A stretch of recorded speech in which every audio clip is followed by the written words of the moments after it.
सर्वज्ञ करुणा रसपूरित श्रेष्ठ फल प्रदाता च तस्मै श्री गुरुवे नमः। श्री भागवत भावार्थ विभावार्थ अवतारित स्वामी संतोष हेतु श्री वल्लभ शरणं मम। पूज्यपाद गोस्वामी 108 શ્રી કુંજેશ કુમારજી મહોદયના આપ શ્રીના લાલનના આશીર્વાદથી શ્રી વલ્લભાખ્યાનનો સત્સંગ આપણે શરૂ કરી શક્યા છે। પહેલા સત્સંગમાં આપણે જોયું હતું કે આ જે વલ્લભાખ્યાન છે તેના ઉપર શ્રી જીવનજી મહારાજે ટીકા કરી વ્રજ ભાષામાં। પંડિત ગટ્ટુલાલજીએ એમાં સૂક્ષ્મ ભાવ પ્રગટ કર્યા અને પંડિત મંગલજી ઉદ્ધવજી શાસ્ત્રીજીએ એનો ગુજરાતીની અંદર અનુવાદ કર્યો। અને એ વખતે આપણે ગટ્ટુલાલજી અને બધાના જીવનચરિત્ર વિશે પણ એ વખતે આપણે જોયું હતું। પહેલું વલ્લભાખ્યાન એ આપણે શરૂ કર્યું હતું। કેદારો રાગ છે, શા માટે કેદાર રાગ છે, આ બધી પણ આપણે શરૂઆત કરી હતી। અને શરૂઆત કરી હતી શ્રી વંદુ શ્રી વિઠ્ઠલવર સુંદર નવઘન શ્યામ તમાલજી।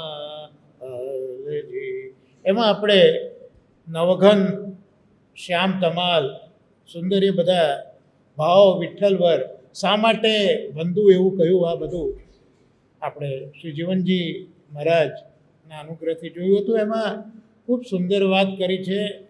વિઠ્ઠલવર પણ કેવા છે, સુંદર છે।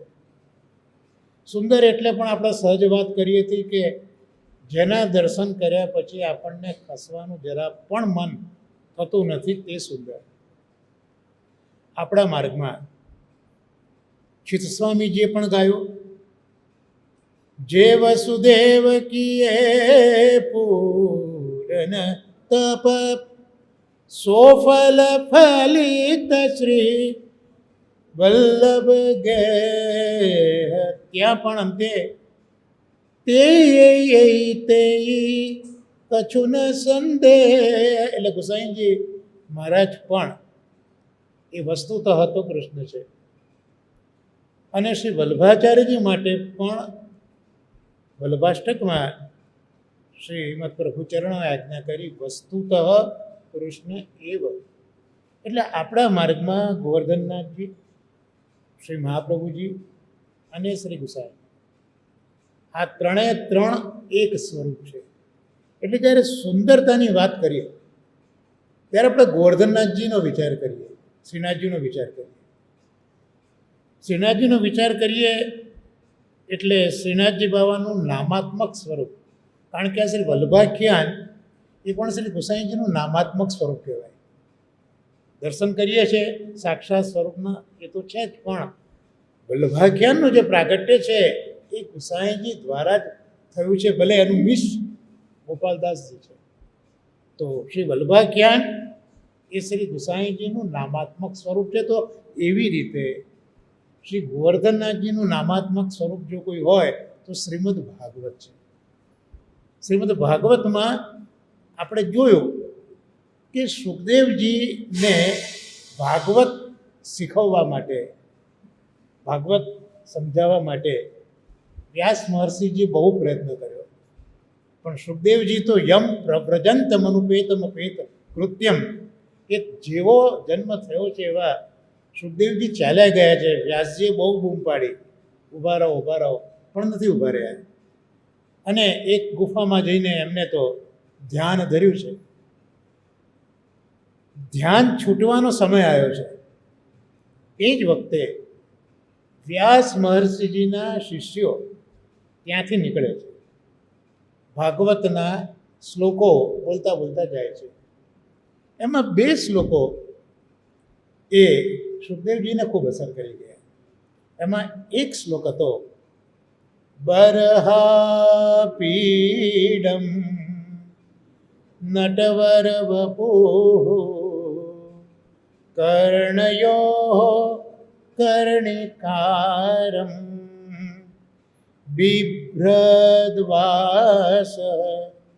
કનકકપીશમ વૈજયંતીમ ચ માલામ રંધ્રાન વેણો રદરસુધયા પૂરયન ગોપ વૃંદૈ વૃંદારણ્યમ સ્વપદરમણમ પ્રાવિશત ગીત કીર્તિ.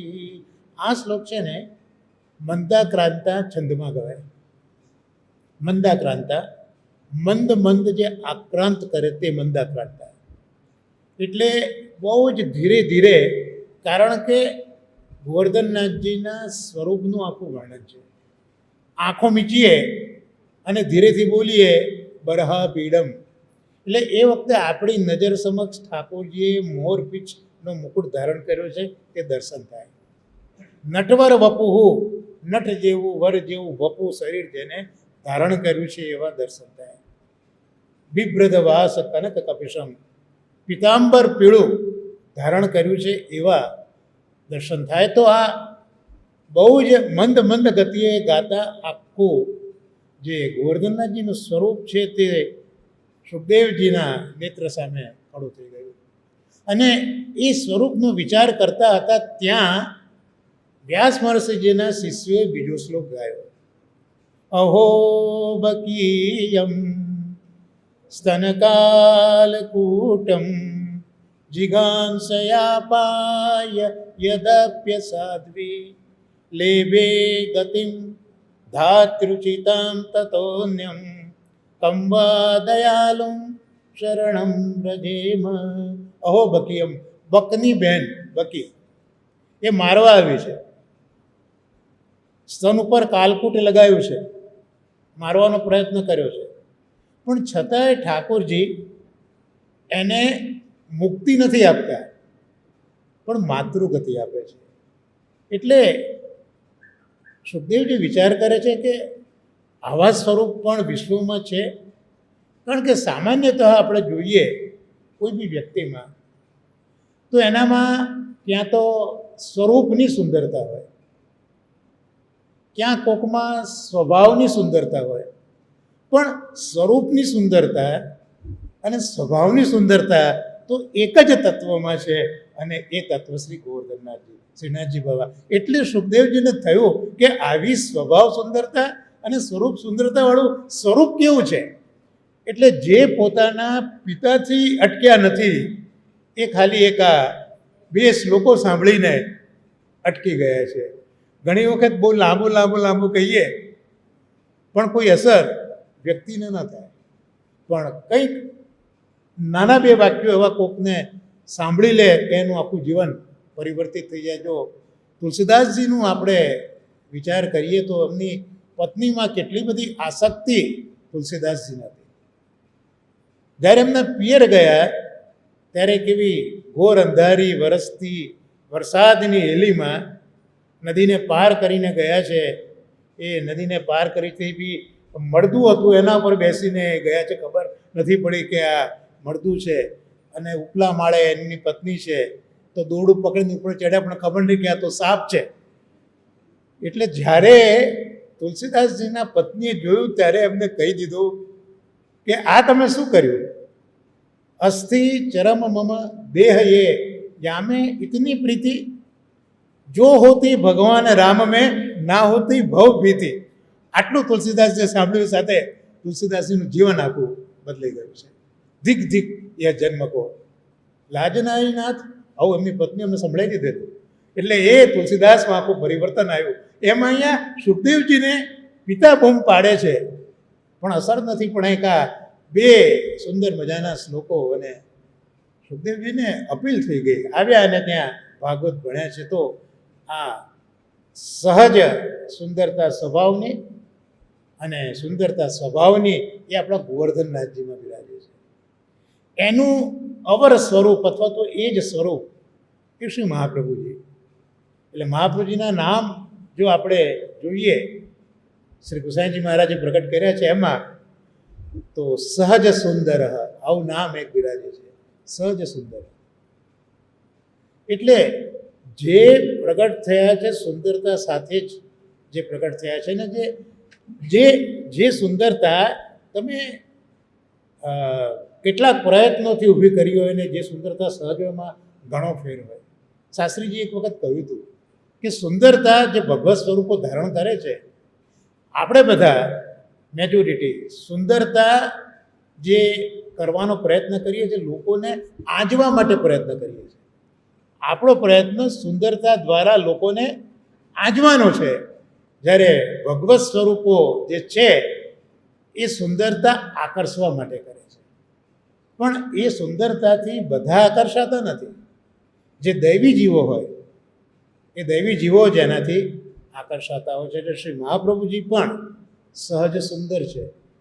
અને એનું પ્રમાણ સર્વોત્તમજી ઉપર પૂજ્યપાદ દાદાજી કાંકરોડી નરેશ સોમલાલજી મહારાજશ્રીજી ટીકા લખી છે, ત્યાં આપ્યા સહસુંદરમાં આ પ્રમાણ આપ્યું છે કે મહાપ્રભુજી આગ્રામાં રાજઘાટ ઉપર પસાર થઈ રહ્યા છે. એ વખતે પુરુષોત્તમ ક્ષત્રિય અને એમના પત્ની એ એમના ઘરમાં, એ રોડને અડીને જ ઘર હશે, અને પુરુષોત્તમ ક્ષત્રિયને એમના પત્ની બેઠેલા હતા. હવે પુરુષોત્તમ ક્ષત્રિય જુએ છે મહાપ્રભુજીના રસ્તા ઉપરથી પસાર થતા, એ સાથે જ જે મહાપ્રભુજીનું સહજ સૌંદર્ય છે, તો અસલના જમાનામાં તો માથું બાંધીને જ તમે ચાલી શકો, રસ્તામાં જઈ શકો. આવી એક મર્યાદા હતી કે માથે ફેંટું બાંધવું પડે. તો ઉઘાડા માથે પુરુષોત્તમજી દોડ્યા છે અને મહાપ્રભુજીના શરણમાં પડ્યા છે અને મહાપ્રભુજીને વિનંતી કરી કે મને શરણે લો. આ તો મહાપ્રભુજી છે. જાણે છે કે જીવ કોણ છે, કારણ કે નિત્ય લીલામાં ચંદ્રાવલીજીના સખી છે. એ મહાપ્રભુજીને ખબર છે. એટલે મહાપ્રભુજી એવી આજ્ઞા કરે છે કે કામ કરજે ભાઈ, તું અડેલ આવી જજે, ત્યાં ગુસાઈજી પાસે તું નામ પામજે, આત્મસમર્પણ ત્યાં કરજે. પણ હવે આમને જેને સહજ સુંદરતા જોઈ છે એનું તો સમગ્ર અંતઃકરણ ખુલી ગયું, અને એમને તો ગુસાઈજીને જોયા નથી હજી, માત્ર નામ સાંભળ્યું છે. અને મહાપ્રભુજીને વિનંતી કરે છે કે જે રાજ આપના મને ગુસાઈજીમાં ફરક શું છે, હજી ગુસાઈજીના દર્શન નથી કર્યા. See this is the beauty of સહજ સુંદરતા. આ સહજ સુંદરતા કેટલું બધું જ્ઞાન દૈવી જીવોને કરાવી દે છે કે પ્રભુ આપમાં અને ગુસાઈજીમાં ફરક શું છે. અને કાલ કોણે જોઈ છે, આજનું લાહો લીજીએ રે, કાલ કોણે જોયું છે, આપ અમને શરણે લો. એટલે પછી મહાપ્રભુજી એમને શરણે લે છે બી ખરા, અને સ્વરૂપ પણ પછી તો પધરાઈ આપે છે. હવે આ વાત અહીંયા પૂરી થઈ, પણ પછી જો જોઈએ તો શ્રી ગુસાઈજી મહારાજ પણ એક વખત આ પુરુષોત્તમ દાસને ત્યાં પધાર્યા છે. અને પુરુષોત્તમ દાસને ત્યાં પધાર્યા ત્યારે પુરુષોત્તમ દાસ અને એમના પત્નીએ ગુસાઈજીની ખૂબ જ સુંદર સેવા કરી છે, ખૂબ પ્રસન્ન કર્યા છે. ગુસાઈજીએ જાતે રસોઈ સિદ્ધ કરી છે. અને જ્યારે ભોજન માટે બિરાજ્યા ત્યારે આ પતિ પત્નીએ ઠાકોરજીના જે પાત્ર હતા એ જ પાત્રમાં ગુસાઈજીને ભોજન ધર્યું. ગુસાઈજીએ ના પાડી કે અમે તો અમારી પાતળ લઈશું, એમાં ભોજન લઈશું. એટલે આ પતિ પત્ની કહે છે કે આવું શા માટે, આવું શા માટે, તમારે આમાં જ લેવું પડશે. તો ઠાકોરજીના પાત્રો છે, આચાર્ય તરીકે મર્યાદા તો આવી જોઈએ કે નહીં. ત્યારે પતિ પત્નીની આ સુંદરતામાં કેટલું બધું આકર્ષણ છે કે પતિ પત્ની કહે છે કે મહારાજ, હજી અમારી પાસે દ્રવ્ય ઘટી ગયું નથી અને ગામના કંસારાઓ મરી ગયા નથી, એટલે we can buy, we can brought some new vessels. અમે નવા વાસણો, નવા પાત્રો ઠાકોરજી માટે લાવીશું, પણ આપ આમાં જ ધરો. ત્યાં સુંદર ભાવ પ્રકાશ હરિરાય ચરણોએ કર્યો છે. ભાવ પ્રકાશ એ કર્યો છે કે મૂળ તો ચંદ્રાવલીજીના જ સખી છે ને, તો નિત્ય લીલામાં આ સખીઓ જોયું છે કે ઠાકોરજી ભોજન કરતા ત્યારે ચંદ્રાવલીજી પણ એ જ થાળીમાં ભોજન કરતા. આ નિત્ય લીલાનું અનુસંધાન આ બે જીવોને ભૂતલ ઉપર છે, માટે કહ્યું કે આ જ થાળીમાં આપ લો. ત્યાં નિત્ય લીલાનો આ સંબંધ ત્યાં યાદ આવે છે. અને બીજો ભાવ પણ હરિરાય ચરણોએ ખૂબ સુંદર પ્રગટ કર્યો છે કે એક પાત્રમાંથી બીજા પાત્રમાં આપણે સામગ્રી ઠાલવીએ તો અવેર તો થાય, ઠંડી પણ થાય, સ્વાદ પણ બગડી જાય. તો એટલા માટે આ પ્રકાર કર્યો. આમ બે ભાવ ત્યાં હરિરાય ચરણોએ પ્રગટ કર્યા છે. અને એટલું નહીં, પછી તો જ્યારે પહોળ્યા ત્યારે ઠાકોરજીની જ સૈયામાં આપશ્રીને પહોળાડીને ચરણ સેવા કરવા લાગ્યા. ત્યારે ગુસાઈજીએ કીધું કે જાઓ, હવે બહુ વાર થઈ, જેને ભોજન કરી દો. તો કે જે રાજ, આવી સેવા અમને ફરી ક્યાં મળવાની હતી. તો આ જે સુંદરતા છે ગુસાઈજીની, અરે શ્રી મહાપ્રભુજીની, એ મહાપ્રભુની સુંદરતા તો સહજ સુંદર છે. અને અહીંયા ગુસાઈજી અતિ સુંદર સ્વરૂપે આ પુરુષોત્તમ દાસ અને એમની પત્નીને દર્શન આપી રહ્યા છે. તો આ શ્રી મહાપ્રભુજીની સહજ સુંદરતાનું આપણે સ્વરૂપ જોયું. અને સ્વભાવ સુંદરતા તો શ્રી મહાપ્રભુજીની છે જ કે આપણા જેવા કેટલાય જીવો છે, એ જીવોના દોષ અપરાધ સામે જોયું નથી અને પોતાના શરણે લઈ લીધેલા છે. જે પાખંડીઓ હતા તેમને પોતાના વચનોથી બાળ્યા પણ છે, અને જે નિજ જીવો હતા એને વચનામૃતથી ઠાર્યા પણ છે. આ મહાપ્રભુજીના સ્વરૂપ સુંદરતા અને સ્વભાવ સુંદરતા પણ આપણે જોઈ. અને શ્રી ગુસાઈજી મહારાજ એ પણ જો નામ રત્નાખ્ય આપણે જોઈએ તો નામ રત્નાખ્યમાં રઘુનાથજીએ જે નામ પ્રગટ કર્યું, શ્રી વિઠ્ઠલ કૃપા સિંધુ ભક્ત વશ્ય અતિ સુંદર. તો બંધુ શ્રી વિઠ્ઠલ વર સુંદર, અતિ સુંદર રઘુનાથજી પણ ત્યાં નામ પ્રગટ કરે છે. તો એ જે સુંદરતા છે, એ પેલો પ્રસંગ જે મહાપ્રભુજીનો સહજ સુંદરતાનો છે, એ પણ આગ્રામાં જ બન્યો છે. આગ્રાના જ વૈષ્ણવ હતા. અને આ ગોસાઈજીના સ્વરૂપની સુંદરતા આપણે જોઈએ તો માણેકચંદજીને યાદ કરીએ આપણે. આગ્રામાં શ્રી ગોસાઈજી મહારાજ પધાર્યા હતા આગ્રામાં, અને જે ઘરમાં આપનો મુકામ હતો એની આગલા ભાગમાં માણેકચંદજીનું ઘર હતું. માણેકચંદ તો રાજ દરબારમાં જતા હતા અને મોડા આવતા રાજ દરબારનું કામ પરવારીને, પણ આ એમના પત્ની એ અગાસી ઉપર ચઢ્યા હશે કંઈ કામસર, અને પાછળ જે મકાનમાં ગુસાઈજી મહારાજ બિરાજ્યા હતા ભોજન કરીને, તો દર્શન કર્યા. એ દર્શન કરવાની સાથે જ એ પોતાનું દેહાનુસંધાન ભૂલી ગયા. સાંજ પડી ગઈ, એમને ખ્યાલ નથી રહ્યો. કચેરીમાંથી માણેકચંદ આવ્યા, પૂછ્યું એમની કામવાળીને કે ક્યાં છે, તો કે ઉપર છે. ઉપર ગયા તો પણ આમનું ધ્યાન નથી. માણેકચંદના પત્નીનું એમનું ધ્યાન તો શ્રી ગુસાઈજીના સ્વરૂપ ઉપર જ છે. એટલે કીધું એમના પત્ની કે જુઓ સામે કોણ બિરાજે છે. તો સાક્ષાત પૂર્ણ પુરુષોત્તમ સ્વરૂપે, એસી સાક્ષાત ગોવર્ધનનાથજી જ બિરાજે છે. એવા સ્વરૂપે શ્રી ગુસાઈજીએ દર્શન આપ્યા. એટલે આપણે આ પહેલી ટૂંકમાં જોયું કે નવઘન શ્યામ તમાલ, તો ગોવર્ધનનાથજી પણ નવઘન શ્યામ તમાલ જ છે. એ તો જે મંગલાચરણમાં ત્યાં શ્વેત બતાવ્યા છે એ વસ્તુ જુદી છે, બાકી સ્વરૂપ તો શ્યામ જ છે. એટલે ગોવર્ધનનાથજી સ્વરૂપે દર્શન ત્યાં આપ્યા. તો બંને પતિ પત્ની પાસે સ્વરૂપને જોયા જ કરે છે, એક ટસ આમ થતા નથી. ગુસાઈજી મહારાજ પછી ત્યાંથી પધાર્યા ત્યારે બંને પતિ પત્ની વાત કરે છે કે હવે શું કરીશું. તો બસ આ બેસી રહો, કાલે સવારે વાત.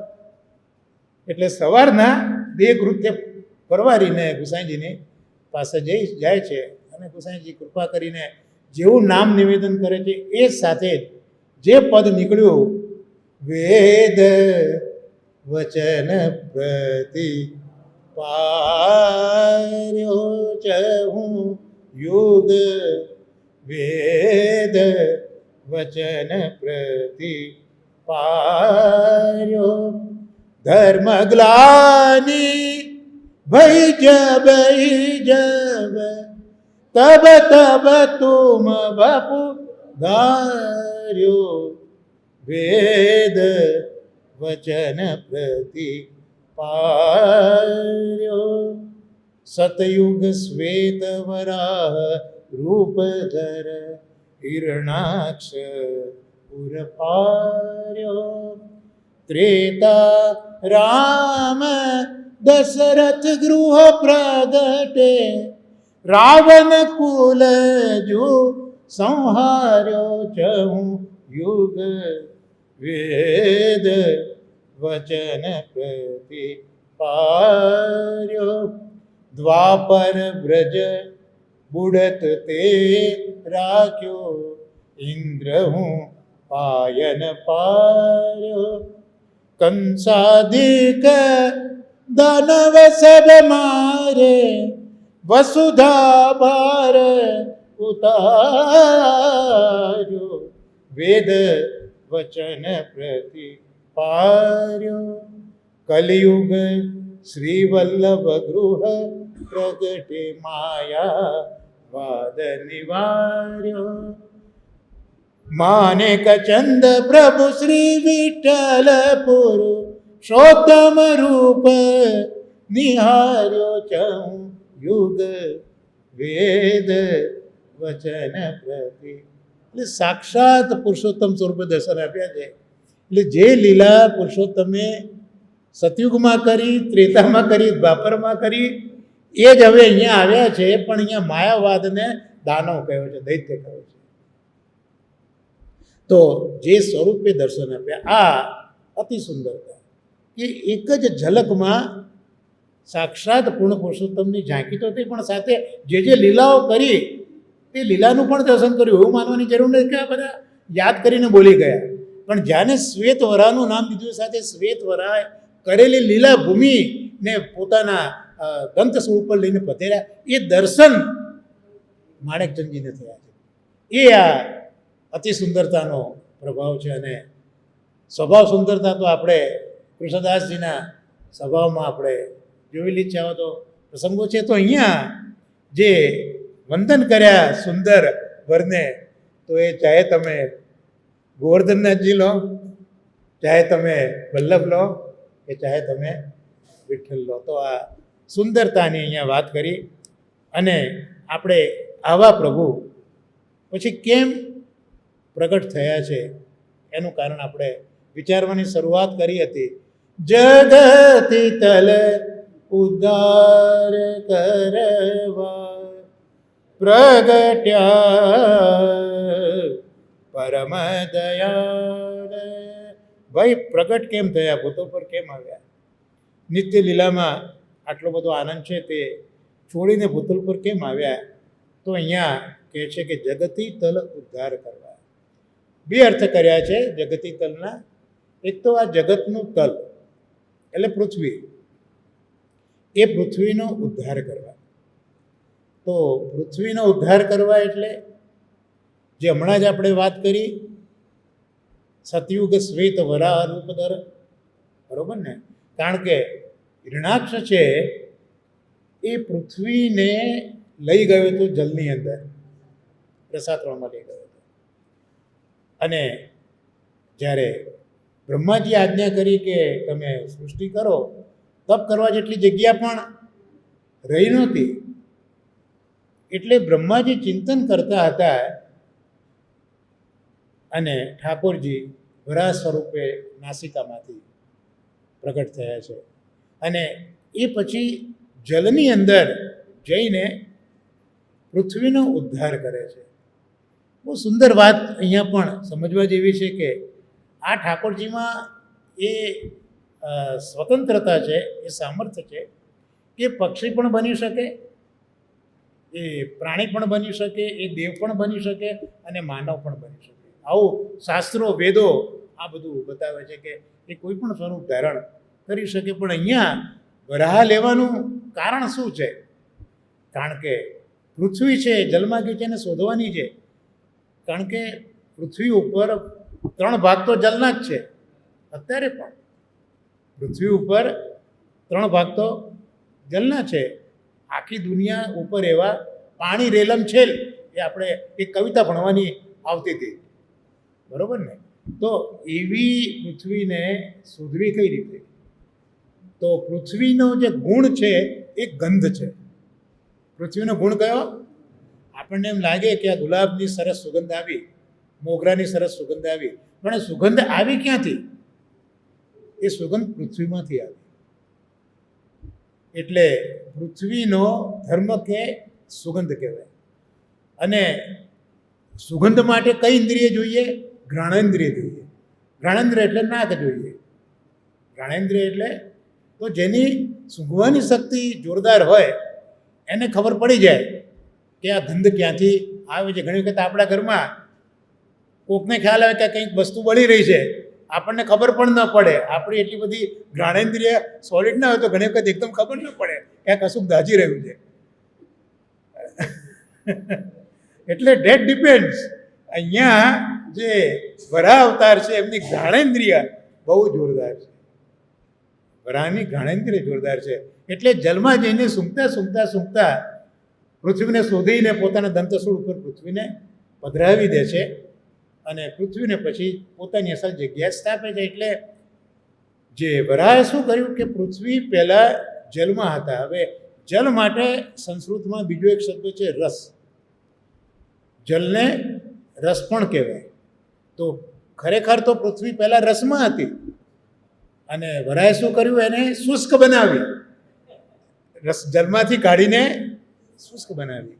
અને વરાહ જે છે એ પોતાના મનથી પ્રગટ નથી થયા.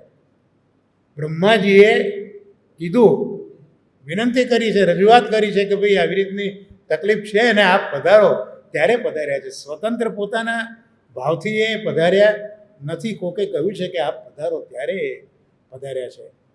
એટલે અહીંયા જ્યારે જગતી તલ એટલે પૃથ્વીનો ઉદ્ધાર કરવા એવું કહ્યું ત્યારે કોકને એમ લાગે કે તો ભાઈ વરાહે જેમ કર્યો પૃથ્વીનો ઉદ્ધાર, એમ ગુસાઈજીએ પૃથ્વીનો ઉદ્ધાર કર્યો, તો કે ના, એવું નથી. જેમ આપણે આગળ જોયું કે બ્રહ્માજીએ વિનંતી કરી કે આ પૃથ્વીને બહાર પધરાવવાના છે, ત્યારે ગુસાઈજી મહારાજને એવી કોઈ વિનંતી કરી નથી. ગુસાઈજીએ તો જોયું કે આ જગતી તલ એટલે જગત ઉપર જે પોતાના જીવો છે, એ પોતાના જીવો જે છે, જે માર્ગના અધિકારી જીવો છે, એમને યોગ્ય દિશા મળતી નથી. એ જીવોનો ઉદ્ધાર અમારા સિવાય બીજું કોઈ કરી શકવાનું નથી. માટે આપે પ્રાગટ્ય કીધું છે. અને જેમ પેલા હિરણાક્ષ અસુરથી પૃથ્વીને બચાવી, એમ પૃથ્વી ઉપર માયાવાદ એ અસુરનું કામ કરે છે, જે આપણે હમણાં માણકચંદજીના બધાઈના ગાનમાં જોયું. કલયુગ શ્રી વલ્લભ ગુરુએ પ્રગટે માયાવાદને માર્યો. એટલે સતયુગની અંદર હિરણાક્ષને માર્યો, ત્રેતામાં રાવણને માર્યો, દ્વાપરમાં કંસને માર્યો.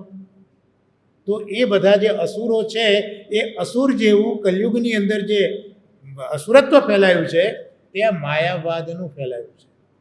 એટલે ગુસાઈજીએ પૃથ્વીને જે દુઃખ હતું એ વખતે પૃથ્વીને દુઃખ હતું હિરણાક્ષનું, અને હવે જે દુઃખ છે તે માયાવાદનું છે. એટલે ગુસાઈજીએ આ માયાવાદને દૂર કરીને પૃથ્વીને શાતા આપી. હવે આગળ જોયું કે પૃથ્વીને રસમાંથી બહાર કાઢીને શુષ્ક કરી, જ્યારે ગુસાઈજીએ તો પોતાના લીલામૃતથી, પોતાના વચનામૃતથી પૃથ્વીને જે શુષ્ક હતી એને રસાદ્ર કરી, રસથી ભીની કરી દીધી. અને વરાહ જ્યાં સુધી રહ્યા ત્યાં સુધી પૃથ્વીને સુખ મળ્યું, પણ વરાહ ગયા પછી તો પૃથ્વીને સુખ મળ્યું નથી. જ્યારે ગુસાઈજી ભૂતલ પર બિરાજ્યા અને આજે ગુસાઈજીનો સમગ્ર વંશ તો એ ગુસાઈજી સ્વરૂપે આજે પણ પૃથ્વીને આશ્વાસન આપી રહ્યા છે અને પૃથ્વીને રસાળ બનાવી રહ્યા છે. તો આવા ગુસાઈજી છે એ પ્રજ્ઞા, એનું કારણ એક જ છે, પરમ દયાળ. કારણ કે પરમ દયાળ છે, આ સ્વભાવની સુંદરતા. પણ એક વસ્તુ છે કે દયા જે છે એ દયા કરવી પડે, દયા કરવી પડે અને કૃપા થઈ જાય. બહુ જ માઇન્યુટ ભેદ છે. દયા કરવી પડે, કોઈક રસ્તે ટળવળતો હોય, કંઈક મુશ્કેલીમાં જોઈએ તો આપણે દયા થાય, એમ દયા થઈ જાય. જ્યારે કૃપા સહજ થઈ જાય, એમાં કંઈ વિચારો ના હોય કે આ કેવો છે કેવો નહીં. જેમ શ્રીનાથજી બાબા છે એ નેત્રો ચરણ તરફ રાખીને ઠાડા છે, કારણ કે જોતા નથી કે આ કોણ છે, પૈસાદાર છે, ગરીબ છે, હિન્દુ છે, મુસ્લિમ છે, શીખ છે, યવન છે, એ જોતા નથી. પુરુષ છે, સ્ત્રી છે, બાળક છે, જોતા નથી. બસ ચરણમાં આવ્યો છે એટલે મારો ત્યાં કૃપાનો પ્રકાર છે. પણ અહીંયા પરમ દયાલ લખ્યું છે એટલે ગુસાઈજીને મૂળ તો એ જ થયું કે મારા જે જીવો છે, જેને એક આધાર જોઈએ છે, એ પોતાના જીવોને દુઃખી જોઈને જ મહાપ્રભુજી અને ગુસાઈજી ભૂતલ ઉપર પ્રગટ થયા છે. દૈવોદ્ધાર પ્રયત્નાત્મા. આમ તો અનેક મિસ પ્રગટ થવાના છે, પણ આ જે દયા થવાનું કારણ એ જ કે પોતાના જીવો છે, જીવો આમ તેમ આથડે છે. આટલા સહસ્ર પરિવત્સર નિત્ય લીલાના જીવો હજારો વર્ષોથી આમ તેમ ભટકે છે, ક્લેશ અને તાપ સહન કરી રહ્યા છે, કોઈ એમનો ઉદ્ધાર મળતો નથી. તો સહજ એક દયા આવી ગઈ કે ભલે ભાઈ અમે નિત્ય જ્યાં આનંદ છે એવા અમે ગોલોકમાં બિરાજીએ છીએ, પણ આ જગત જ્યાં જરા પણ આનંદ નથી, નિરાનંદ આ જગત છે. અને જીવ છે ગુપ્તાનંદ છે. આપણે બધા ગુપ્તાનંદ છીએ. આપણામાં આનંદ છે, પણ આનંદ આપણે દેખી શકતા નથી. તમે બધા વલ્લભ વેદાંત ભણો તો મજા આવે. એ આનંદ આપણા શરીરમાં, આપણા હૃદયમાં અંતર્યામી તરીકે બિરાજે છે. સચ્ચિદાનંદ સ્વરૂપ જે આખું બતાવ્યું છે મહાપ્રભુજીએ, એમાં આ જે પંચમહાભૂત છે એ સદંશ છે, જે આત્મા છે, જીવ જેને આપણે કહીએ એ ચિદંશ છે. અને આનંદંશ ક્યાં ગયો? એ પ્રભુએ તિરોહિત કર્યો અને અંતર્યામી સ્વરૂપે એ બિરાજ્યું. એટલે હૃદયરૂપી ગટુલાલજી બધા વેદાંત ચિંતામણી બધા ખૂબ સુંદર ગ્રંથો લખ્યા છે. જોકે એમાં બહુ જ મહેનત કરવી પડે, બધું લઈને બેસવું પડે, વારંવાર વાંચવું પડે. પણ સમજાયું છે એમને ખૂબ કે આ એક વૃક્ષ ઉપર બે પક્ષી બેઠા છે. એક વૃક્ષ ઉપર બે પક્ષી બેઠા છે. એક પક્ષી ફળ ખાય છે અને બીજું પક્ષી પેલા પક્ષીને ટગર ટગર જોઈ રહ્યું છે. આ એક રૂપક આપ્યું. એટલે હૃદયરૂપી ગુહા છે, એમાં એક આત્મા છે જે ભોગ કરે છે, અને અંતર્યામી એ સાક્ષીવત જોઈ રહ્યા છે. એટલે હરિરાજવણમાં કીધું કે અંતર્યામી સમસ્તાનામ ભાવમ જાનાતી માનસ. તો આ સાક્ષી સ્વરૂપ જે છે એ સાક્ષી સ્વરૂપે પણ ઠાકોરજી જ આપણા ત્યાં, આપણા હૃદયમાં બિરાજે છે. એટલે આપણે બધા ગુપ્તાનંદ કહેવાય છે. આનંદ છે પણ ગુપ્ત છે, પ્રગટ નથી થયો. જો એ આનંદ પ્રગટ થઈ ગયો તો આપણે પણ સચ્ચિદાનંદ જ બની જઈએ. અને આ જગત છે એ જગત તો માત્ર સદંશ છે, ચિદંશ પણ નથી, આનંદંશ પણ નથી. અને જે વ્યાપી વૈકુંઠ છે, ગોલોક છે, ત્યાં તો સદાય આનંદ છે. તો સદાનંદમાંથી આ નિરાનંદ જગતમાં પોતાના ગુપ્તાનંદ જીવોના ઉદ્ધાર માટે આ મિસ કરીને ગોસાઈજી મહારાજ પધારે. માટે પરમ દયા જોયું કે દયા કરવા જેવી છે એવા જીવો પર. સહસ્ર પરિવત્સર ઘણું બધું હેરાન થયા, હવે દયા કરવા જેવી છે. જ્યારે કૃષ્ણદાસને જો આપણે પૂછીએ, પરમ કૃપાળુ શ્રી વલ્લભ નંદન કરત કૃપા નિજ હસ્તદેમાં, તો ત્યાં દયાળુ નથી કહ્યું, ત્યાં પરમ કૃપાળુ કહ્યું છે. કારણ કે ગુસાઈને કંઈ નથી જોયું, માત્ર મારો છે, મારા કરતાં મહાપ્રભુજીનો છે. That is more important.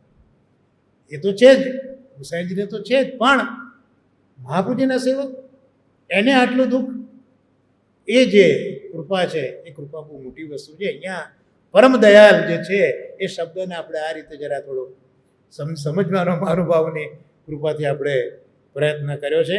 તો આ જગતી તલ ઉદ્ધાર કરવા પ્રગટ્યા પરમ દયાલ. હવે પાછો વિચાર એ આવ્યો કે પરમ દયાલ તો બન્યા, પણ કોઈની પ્રેરણાથી કંઈક આ કાર્ય કર્યું હશે. ઘણા લોકો કાર્ય કરે, દયા કરે, પણ કોઈ પ્રેરણા કરે. આ બધા મોટા મોટા વ્યક્તિઓ, મોટા મોટા સંગઠનો, મોટા મોટા પ્રોજેક્ટો કરતા હોય છે, બરાબર છે, પણ એમાં એમને કોઈ પ્રેરણારૂપ પાછું હોય છે. એમને પ્રેરણા આપે કે ભાઈ આ દયા કરવા જેવી વ્યક્તિ છે કે આ કામ કરવા જેવું છે. તો આવું કોકે ગુસાઈજીને કંઈક જતાવ્યું હશે, કંઈક પ્રેરણા આપી હશે, આવો મનમાં વિચાર આવે. તો કહે છે કે ના, શ્રી પુરુષોત્તમ સ્વતંત્ર ક્રીડા લીલા દ્વિજ તનુધારી. ના ભાઈ, કોઈએ એમને પ્રેરણા કરી નથી. પ્રેરણાનું સૂત્ર તો એ જ છે. એટલે તો આપણે કહીએ છીએ કે બુદ્ધિ પ્રેરક કૃષ્ણસ્ય પાદ પદ્મમ પ્રસિદ્ધ તું. જે પ્રભુ આપણને પ્રેરે છે એ પ્રભુને આપણે શું પ્રેરવાના હતા? હા, એટલે અહીંયા કીધું કે ના, એ તો પુરુષોત્તમ છે. અને પુરુષોત્તમની વ્યાખ્યા છે કે પુરુષોત્તમ હંમેશા ત્રિગુણાતીત હોય. એક તો પુરુષોત્તમ ત્રિગુણાતીત હોય અને બીજું અગણિતાનંદ હોય. પુરુષોત્તમની વ્યાખ્યા ત્રણે ત્રણ ગુણો એ પુરુષોત્તમમાં બિરાજતા ના હોય. ભલે એ ગુણો એમનામાંથી પ્રગટ થયા હોય, કારણ કે આ બધું વલ્લભ વેદાંત એક વખત બહુ ઊંડાણમાં બેસીને બહુ સ્વસ્થ મગજ સાથે વિચારવા જેવું છે. ઠાકોરજીએ આ જ્યારે સૃષ્ટિનું સર્જન કર્યું છે એ વખતે પોતાની દાસી માયાને પ્રગટ કરી છે અને આ પૃથ્વીમાં પોતે રમણ કરી શકે એ માટે ભગવાને જ આ બધા ગુણો પ્રગટ કર્યા છે. પણ ભગવાન પોતે ગુણવાળા નથી, પણ પોતાને ક્રીડા કરવી છે માટે ગુણોને પ્રગટ કર્યા છે. એટલે ઠાકોરજી તો ત્રિગુણાતીત છે, કોઈ ગુણો ત્યાં સુધી પહોંચી શકતા નથી. અને બીજું અગણિતાનંદ છે. એટલે આનંદની ગણના એ ઉપનિષદોમાં કરી છે. આનંદ તૈત્તિરીય ઉપનિષદમાં આનંદવલ્લીમાં આની ગણના થઈ છે. ત્યાં ગણના એવી રીતે કરી, એક મેઝરમેન્ટ આપી દીધું.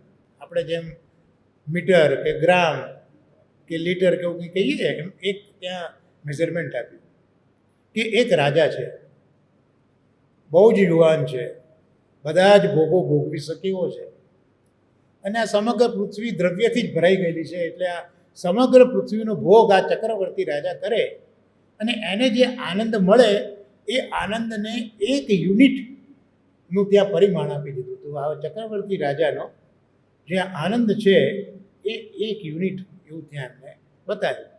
અને પછી ગણના શરૂ કરી કે એનાથી 100 ગણો જે આનંદ છે એ 100 ગણો આનંદ મનુષ્ય ગંધર્વનો છે. એનાથી 100 ગણો આનંદ એ દેવ ગંધર્વનો છે. એનાથી 100 ગણો આનંદ એ ચીરપુત્રુઓનો છે. એનાથી 100 ગણો આનંદ એ અજાનજ દેવોનો છે. એનાથી 100 ગણો આનંદ કર્મદેવોનો છે. એનાથી 100 ગણો આનંદ દેવલોકનો છે. એનાથી 100 ગણો આનંદ ઇન્દ્રનો છે. એનાથી 100 ગણો આનંદ બૃહસ્પતિનો છે. એનાથી 100 ગણો આનંદ બ્રહ્માનો છે. અને એનાથી 100 ગણો આનંદ અક્ષર બ્રહ્મનો છે. તો અક્ષર બ્રહ્મના આનંદની ગણતરી કરતાં કરતાં શ્રુતિઓ થાકી ગઈ. પછી જે પૂર્ણ બ્રહ્મ છે એનો આનંદની ગણના કરી શકી નહીં. એટલે પૃથ્વી ઉપરના એક ભૌતિક આનંદથી લઈને અક્ષરાનંદ સુધીના આનંદની ગણના આ ઉપનિષદમાં કરવામાં આવી, પણ જે પરબ્રહ્મ છે એના આનંદની ગણના થઈ શકતી નથી.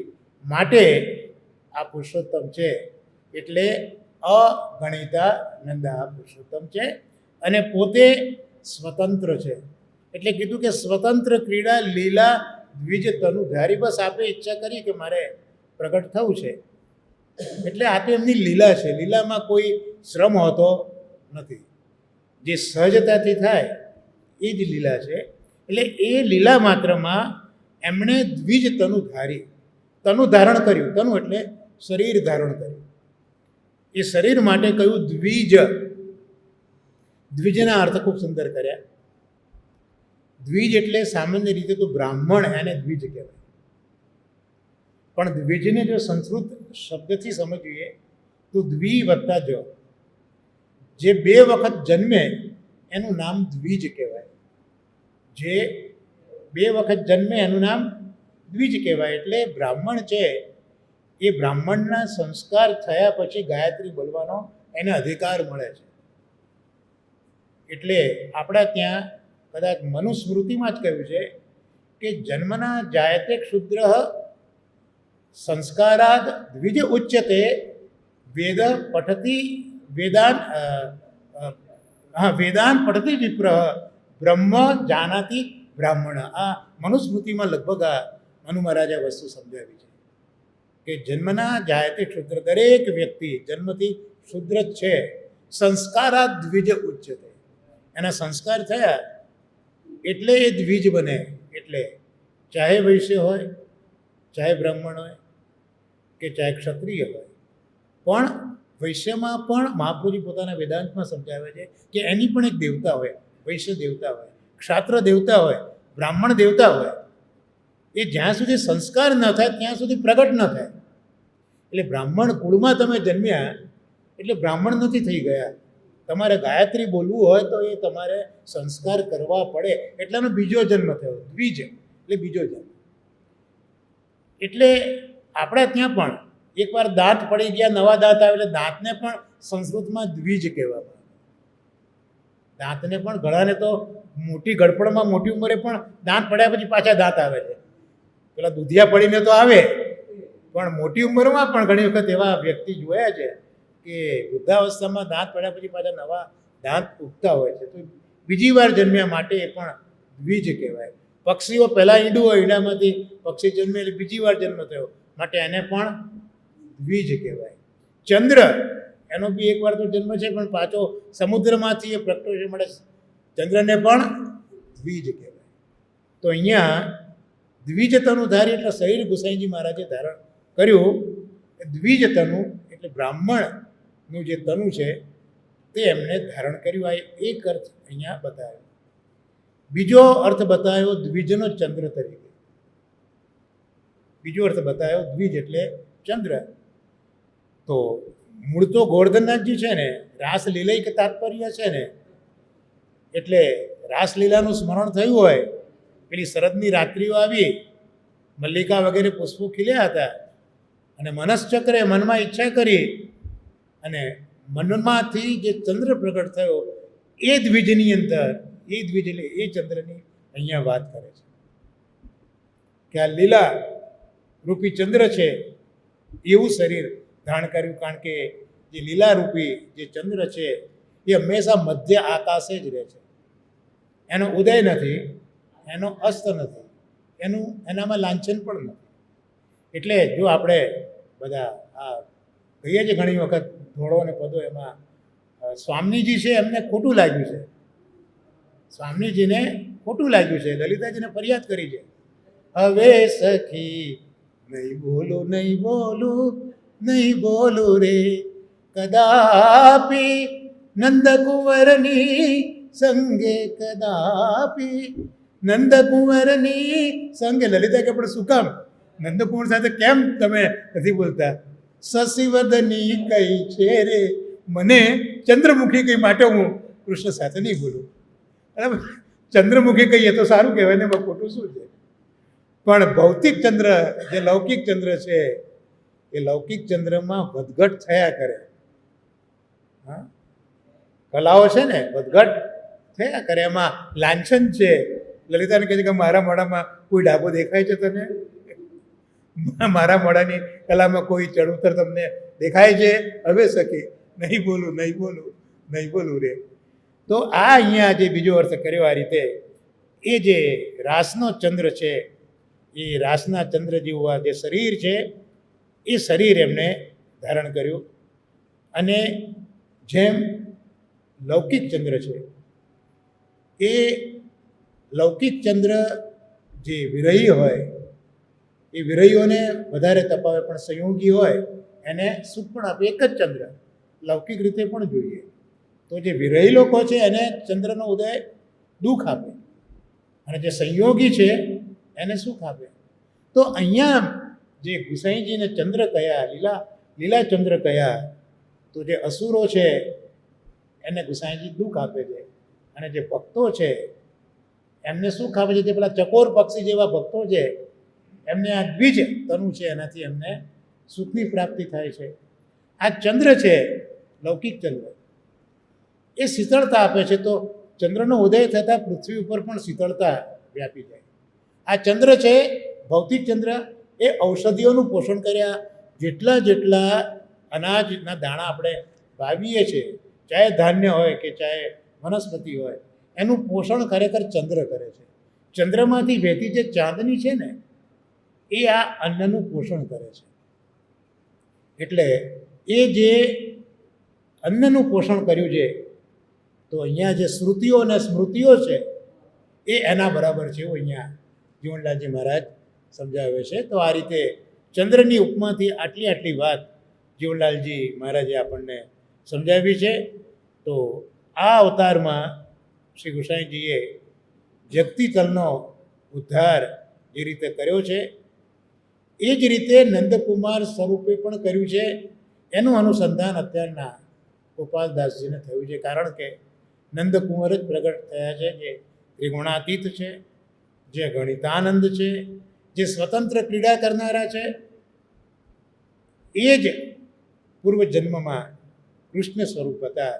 એનું સ્મરણ કરતા હવે કહે છે બીજી ટૂંકમાં, 7 દિવસ ગિરિવર કર ધાજો, વાસવ વૃષ્ટિ નિવારી. તો આ જે આગળ પુરુષોત્તમની વાત કરી, જે સ્વતંત્ર છે, અગણિતાનંદ છે, તો એ જ પહેલાં નંદકુમાર તરીકે પ્રગટ કર્યા છે. અને 7 દિવસ જેમણે ગિરિરાજજીને ધારણ કર્યો છે. વાસવ એટલે ઇન્દ્ર, તો ઇન્દ્રની વૃષ્ટિનું નિવારણ કર્યું છે. એટલે એ જે 7 દિવસ ગિરિરાજજીને ધારણ કર્યો, ત્યાં મહાનુભાવ એવું પણ કહે છે કે ઇન્દ્રનું અભિમાન આ પર્વત જેટલું થઈ ગયું. આમ તો ઇન્દ્ર છે એ ભગવાનનો અલંકૃત બાહુ છે. ભગવાનના વિરાટ સ્વરૂપનું વર્ણન કરીએ આપણે બીજા સ્કંદમાં, આ બધું ભાગવતમાં જોવા મળે. તો પ્રભુનો અલંકૃત જે બાહુ છે તે ઇન્દ્ર છે. તો એ ઇન્દ્રનું ગુમાન જ્યારે વધી ગયું, કારણ કે પ્રભુને અભિમાન ગમતું નથી, અને અભિમાન વધતું પહાડ જેવું થઈ ગયું, ત્યારે આ ગિરિરાજ એટલે પર્વતને ઉચકીને એનો જે પહાડ જેવો ઈગો હતો એને ભગવાને શાંત કર્યો, એવો અર્થ મહાનુભાવો પ્રગટ કરે છે. અને 7 દિવસ એટલા માટે કે નિજજનો છે ને, અને અત્યાર સુધી 7 વર્ષ સુધી પ્રભુએ પ્રગટ થયા પછી બ્રજવાસીઓના અન્યાશ્રયને જોયા કર્યો છે. બ્રજવાસીઓને રોક્યા નથી, જેમ કરવું હોય તેમ કરવા દીધું. તો આ 7 દિવસ, કારણ કે ગિરિરાજ ધારણ કર્યો ને એ લીલા શ્રીમદ ભાગવતમાં જોઈએ તો સાધન પ્રકરણની લીલા છે. તામસ પ્રકરણ જે છે એમાં પેટા પ્રકરણ છે, સાધન પેટા પ્રકરણ છે, એમાં ગિરિરાજ ધારણની લીલા કરેલી છે. કારણ કે પ્રમાણ પ્રકરણની લીલાઓમાં બ્રજવાસીઓને પ્રેમ કરાયો, પ્રમેય પ્રકરણની લીલામાં વેણુગીત ઇત્યાદિમાં આસક્તિ કરાવી, પ્રેમમાંથી આસક્તિ થઈ. અને હવે સાધન જે લીલા કરી એટલે જ્યારે બ્રજવાસીઓને પ્રભુમાં આસક્તિ થઈ ગઈ હતી, એટલે ભગવાનને લાગ્યું કે હવે હું જે કંઈ કહીશ આ લોકો હવે સ્વીકારી લેશે, હવે માનશે. માટે આ સાધન પ્રકરણની લીલા શ્રી મહાપ્રભુજી સુબોધિનીજીમાં આપણને સમજાવે છે. તો આ સાધન પ્રકરણની લીલા દ્વારા જે વ્યસન છે એ વ્યસન દશા ઊભી કરી, અને અત્યાર સુધીના જે 7 પ્રકારના અન્યાશ્રય હતા એ અન્યાશ્રય પ્રભુએ દૂર કર્યા છે. કારણ કે આત્મા, આત્મીય, આલોક, પરલોક, દેવ, ઋષિ, પિતૃ, આ બધા જે છે 7 પ્રકાર, એવું કે આપણી રક્ષા કરનારા છે. એટલે આ 7 દિવસ સુધી આ વ્રજવાસીઓને મહેસૂસ થવા દીધું કે તમે જે તમારું રક્ષણ કરેવા તમારા 7 આધારો માનતા હતા, એ 7 આધારો તમને કશું કરી શકે, તમને બચાવી શકે એમ નથી, પણ તમને બચાવનારો હું છું. આ એક ભાવ અહીંયા સ્ફુટ થતો આપણને દેખાય છે. એવી રીતે જગતીતલ ઉપર જે દૈવી જીવો છે, એ દૈવી જીવો દ્વારા પણ થતો જે કંઈ અન્યાશ્રય હોય એને આ જ પ્રભુ દૂર કરવાના છે. કારણ કે આ પુષ્ટિસ્થ પ્રભુને અન્યાશ્રય ગમતો નથી. આ પ્રભુ જેવા છે કે જેમને અનન્ય આશ્રય જ ગમે છે, અને અન્યાશ્રયનું જો પાલન કર્યું તો બેડો પાર થઈ જાય છે. બહુ સરસ વાત પદ્મપુરાણમાં મેં વાંચેલી. મહાદેવજીનો એક ભક્ત હતો. મહાદેવજી નામ એનું ઘંટાકર્ણ. નામ એનું ઘંટાકર્ણ એટલે એને કાન ઉપર ઘંટ બાંધી રાખેલા અને માથું હલાયા જ કરે, એટલે ઘંટ વાગ્યા જ કરે. આવું કેમ કરે? આવું કેમ કરે? તો મહાદેવ સિવાય બીજા કોઈનું નામ એના કાનમાં જાય નહીં, માટે એને ઘંટો બાંધેલા હતા, જેથી એને મહાદેવ સિવાય બીજા કોઈનું નામ સંભળાય નહીં. આવો ઘંટાકર્ણ હતો. તો એની આવી તપશ્ચર્યા જોઈને મહાદેવ રાજી થયા. એટલે મહાદેવ રાજી થઈને એને કહે છે કે માગ, વરદાન માગ, હું તારા પર રાજી થયું, તારે શું જોઈએ છે? પેલો એકદમ ગભરાઈ ગયો બિચારો, કારણ કે એકદમ અચાનક પેલો લાભ આવે તો માણસને તકલીફ પડી જાય ને, સહન કરવું બહુ અઘરું છે. મેં વચ્ચે એક પ્રસંગ વાંચેલો. એક ગામડું ગામ, બહુ ડૉક્ટરો ત્યાં મળે નહીં, નાના અમથા ડૉક્ટરો બિચારા પ્રેક્ટિસ કરતા હોય. એ ગામડામાં કોઈક એક ગામડાનો માણસ હતો, એને લોટરી લાગી. હવે લોટરી લાગી, એના સગાવાલાને ખબર પડી. હવે જો પેલાની આગળ ન્યૂઝ આપે તો પેલાને એટેક આવી જાય. તો કે કરવું શું? તો કે આપણે ડૉક્ટર પાસે જઈએ. ડૉક્ટરને કહી બી ધીમે ધીમે એને સમજાવ કે આને લોટરી લાગી છે. એ ડૉક્ટરને બધી વાત કરી કે ડૉક્ટર આવું છે, તમે આ પેશન્ટને સમજાવો એને એટેક ના આવે. એટલે ડૉક્ટરે સાયકોલોજીકલ ટ્રીટમેન્ટ પહેલાંને આપી કે જો ભાઈ તું તો બહુ ગરીબ છે, તારે પૈસાની જરૂર છે, પણ માન કે પ્રભુ તારા પર મહેરબાની કરીને તને લોટરી લાગી, માન કે તને 1 લાખ રૂપિયા લાગ્યા તો શું? પેલું કે આ મારા છોકરીનું લગ્ન છે ને, એટલે લગ્ન આવે મારું ઉકલી જાય. બહુ સરસ, હવે સારો વિચાર કર્યો. માને કે તને 2 લાખ રૂપિયા લાગે તો શું કરે?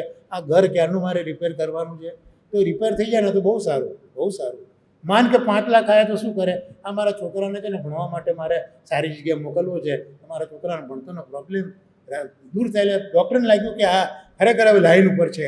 એ ડૉક્ટર કે બહુ સારું, માન કે કુદરત બહુ તારા પર રાજી થઈને તને 50 લાખ રૂપિયા તને મળ્યા તો પેલો કે સાહેબ 25 લાખ તમને આપો. અને ડૉક્ટરને એટેક આવી ગયો. એટલે ઘણી વખત સડન બ્લાસ્ટ જ્યારે થાય ત્યારે બહુ મુશ્કેલી પડે છે. એટલે ઘંટાકર્ણને જ્યારે મહાદેવે કીધું કે માગે આપો, પેલો ગભરાઈ ગયો કે શું માગવું? તો કે પ્રભુ મને કંઈ ખબર નથી પડતી, કામ કરો, તમને જે વસ્તુ બહુ ગમતી હોય તે તમે મને આપો. તમને જે વસ્તુ બહુ ગમતી હોય તે તમે મને આપો. એટલે માધવજી કહે છે ભાઈ મને તો કૃષ્ણ બહુ ગમે છે, જ્યાં મેં તને વરદાન કૃષ્ણનું આપ્યું, એટલે તું વ્રજમાં જા. તો કે પણ કૃષ્ણને ઓળખવા કઈ રીતે મારે? તો કે આ તો કૃષ્ણ છે, એને ઓળખવાનું શું હોય? તું જુએ ને ખબર પડી જાય. કેટલું શ્યામ સુંદર એનું શરીર છે, અને પીતાંબર ધારણ કર્યું છે, મોરપીંછ ધારણ કર્યો છે, વેણું ધારણ કર્યો છે, અને એના સખાઓ સાથે રમતો હોય, કૂદતો હોય, ગાયોને ચારતો હોય. વ્રજમાં તું જા, તારે કોઈને પૂછવું નહીં પડે. અને આ ઘંટાકર્ણ તો આવ્યો વ્રજની અંદર, માથું હલાવતો કૃષ્ણની રાહ જુએ છે. હવે ગોવાળિયાઓ સાથે ગાયોને ચરાવીને કૃષ્ણ ભગવાન ત્યાંથી નીકળ્યા છે. એટલે પેલા ઘંટીનો અવાજ સાંભળીને ગોવાળિયા ઉભા રહ્યા કે આ નવીન પ્રાણી કયું આવ્યું? વ્રજમાં આટલા સમય સુધી આવું કંઈ જોયું નથી, આ પ્રાણી શું આવ્યું? એટલે પેલા ઠાકોરજી તો ચાલવા મળે. ઠાકોરજી બધી લીલા જાણતા હતા. પેલા સખાઓ કીધું કે લાલા ઉભો રહીને જરા જોઈએ, કૌતુક તો જોઈએ શું છે. તો બધા આવ્યા કે ભાઈ આ શું છે બધું? તો કે હું કૃષ્ણને શોધું છું, નંદકુમારને શોધું છું. તો પેલો લાલો કહે કે તું અહીંયા ક્યાં શોધે છે? એ તો ગોકુલમાં છે, નંદ બાવાના ઘેર છે, તું ત્યાં પહોંચી જા, ત્યાં મળશે, અહીંયા નહીં મળે. ગોવાળિયાઓ બી હસવા માંડ્યા. જે રીતની વાત ઠાકોરજીએ કરી અને મહાદેવજીના શબ્દો યાદ આવ્યા, એ સાથે પેલો ઘંટાકર્ણ જેવા પ્રભુ જતા હતા, પકડ્યો હાથ કે ઉભા રહો, તમે જ નંદકુમાર કૃષ્ણ છો, બસ હવે હું તમને નહીં જવા દઉં. અને ઠાકોરજીએ પછી એને વરદાન આપ્યું, અને હવે તું તારા પછીના જન્મમાં મારી ટોળકીમાં, સખાવન ટોળકીમાં તું આવી જઈશ. તો આ જે અનન્યતા છે, એ અનન્યતા એ બહુ આ મોટો પદાર્થ છે. પુષ્ટિ માર્ગમાં તો અનન્યતાથી મોટી વસ્તુ કોઈ છે જ નહીં. અને એ અનન્યતાને જાળવવા માટે મહાન મહાન પુરુષોએ મહાન મહાન તપ પણ કર્યા છે, પ્રસંગો પણ આવ્યા છે. અકબર રાજાના દરબારમાં એક કવિ હતા,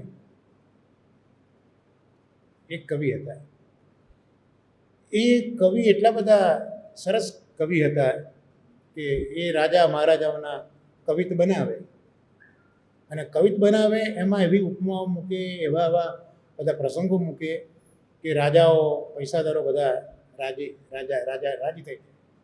શ્રીપતિ એનું નામ, એ કવિનું નામ શ્રીપતિ. અકબર રાજાના જે 9 રત્નો હતા ને, આ એક બહુ મોટો કવિ હતો. લાખ લાખ રૂપિયા એ વખતે લોકો એને આપતા એની આ કાવ્ય રત્નો જોઈને.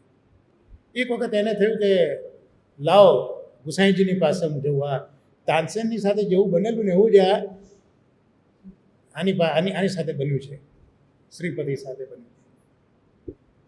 એટલે ગયો ગુસાઈજી પાસે, અને ગુસાઈજીનું ખૂબ વર્ણન કરીને એક સુંદર કાવ્ય બનાવ્યું. સરસ ઉપમાઓ બધી હતી. એટલે ગુસાઈજીએ સાંભળી લીધું, અને જેમ પેલા તાનસેનને 1.25 લાખ મોર અને કોડી આપી હતી, એમ આને પણ 1.25 લાખ મોર અને કોડી થાળમાં મૂકીને આપી. એટલે પેલો શ્રીપતિ વિચારમાં પડ્યો કે મહારાજા 1.25 લાખ તો સમજો, પણ આ કોડી શું? એટલે ગુસાઈજીએ કીધું કે જો ભાઈ, તું બધા રાજા મહારાજાને પ્રસન્ન કરે છે, એમાં મારે કંઈ લેવાનું નથી. તું મારા ગોવર્ધન ધરને પ્રસન્ન કર, તું તારી આ જે લીલા છે, આ તારી કલા છે, એ કલાને હું તો માન આપું, બાકી તો કંઈ નહીં. એટલે તું અકબરનો માણસ છે ત્યાંનો, એટલે એની કિંમતમાં તને 1 લાખ રૂપિયા આપી, બાકી મારા ઠાકોરજી આગળ તારી કલાની કિંમત કોડી જેટલી છે. અને આ શ્રીપતિને લાગ્યો એવો ઝાટકો કે એણે બધું જ છોડી દીધું. બીજા પણ કવિઓ હતા, ગંગ વગેરે કરીને રાજાના દરબારમાં, એ લોકો બી ઈર્ષાથી જળતા હતા કે આ શ્રીપતિ જાય તો અમે મુખ્ય કવિ બનીએ, એમ બધા પ્રયત્ન તો કરતા હતા. એટલે એક વખત અકબર રાજાનો જન્મદિવસ આવ્યો, એટલે દરબારની અંદર બધા અકબર રાજાની વાવા કરવા માંડ્યા. એટલે પેલા ગંગે કીધું કે શ્રીપતિજી, તમે તો મુખ્ય કવિ છો, રાજા માટેનું કોઈ કવિ સંભળાવો. હવે પેલો તો ગુસાઈજીના અતિ સુંદર, જે આપણે ગુસાઈજીનું સ્વરૂપ જોયું ને, અતિ સુંદર, ગુસાઈજીના સ્વરૂપમાં એટલો બધો વશ થઈ ગયેલો હતો. હવે એના મોઢામાંથી અકબર રાજાની વાવા નીકળી જ નહીં. હવે ગંગ તો બરાબર ધારીને જ બેઠો હતો કે આજે જોઈએ, એને ખબર પડી હતી કે હવે ગુસાઈજી સિવાય કોઈની વાવા કરતો નથી. એટલે ગંગે કીધું કે શ્રીપતિ, તમે તો મુખ્ય કવિ કહેવાઓ, તમે કંઈક તો બોલો. પહેલાં કીધું ભાઈ મેં હવે કવિતા છોડી દીધી છે, હવે હું કવિતા કરતો નથી. તો કે ના આજે તો કરવી પડે. એમ કરીને એણે એક વાક્ય લખીને આપ્યું, કરો મિલ આશ અકબર કી, કરો મિલ આશ અકબર કી, કે જો હું તમને એક ઉખાણું આપું છું, એમ કરીને આપ્યું કે આ તમે આટલું વાંચો કે કરો મિલ આશ અકબર કી. હવે પેલો જો વાંચે કે કરો મિલ આશ અકબર કી તો અન્યાસર થઈ ગયો, અને હવે તો અન્યાસર ખબર જ નહોતો, પણ સામે ચેલેન્જ હતી. એટલે એણે રાજસભામાં, અકબર રાજા હતા, અને કહી દીધું કે આ બધા રાજાઓ છે ને, રાજા મહારાજાઓ એ પેલા ફૂદા જેવા છે, ચોમાસામાં ફૂદા ઉડે ને એના જેવા છે, ખાલી માથે ખાલી આડી અવળી પાક બાંધે એટલું જ. બાકી મારે તો શ્રીહરિ સાથે કામ છે, જેને શ્રીહરિ સાથે કામ નથી એ બધા મળીને આશ કરો અકબર કી. મારે અકબરની આશા નથી, એમનું કહેવાનું એ જ હતું. પણ એને રજૂઆત આવી કરી કે મારે તો હરિની આશા છે, જેને એની આશા નથી એ બધા મળીને કરો મિલા આશ અકબર કી. અને અકબર રાજાનું તો મગજ ગયું, અને કીધું કે તમારું વર્ષાસન કાઢી મૂકીશું, કે રાજા લઈ જાને, મારે જોઈતું નથી. હા, મારે એની જ કોઈ જરૂર જ નથી. જેમ ગોવિંદ દુબે પણ કર્યું હતું ને, મારે કંઈ જરૂર નથી. હા, હું તો આ ચાલ્યો, એમ કરીને વર્ષાસન મૂકીને એ ગયા છે. અને આ આપણા કીર્તન સાહિત્યમાં શ્રીપતિના ઘણા પદો છે, હા, કીર્તનોમાં પણ એમના પદો બિરાજે છે. એ આ અનન્યતા.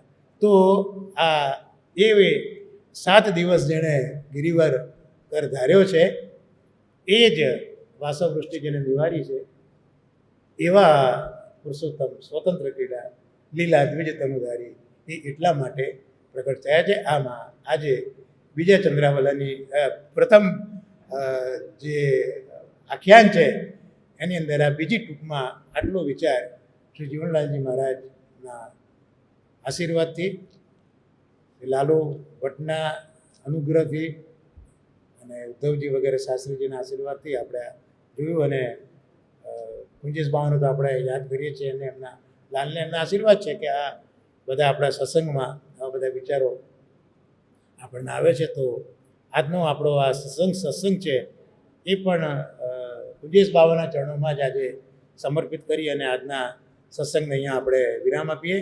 આશ્રયનું પદ ગાન આપ બધા કરો.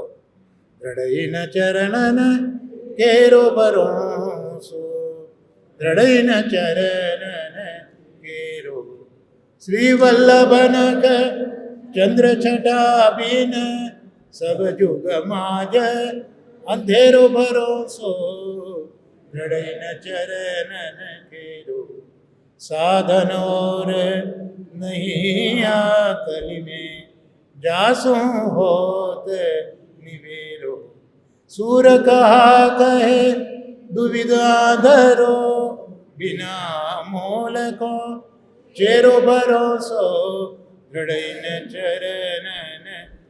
श्री गोवर्धन नाथ की जय, श्याम सुंदर श्री अमने महाराणी की जय, श्री आचार्य जी श्री महाप्रभु जी की जय, सर्वे वैष्णव ने जय श्री कृष्ण. आज के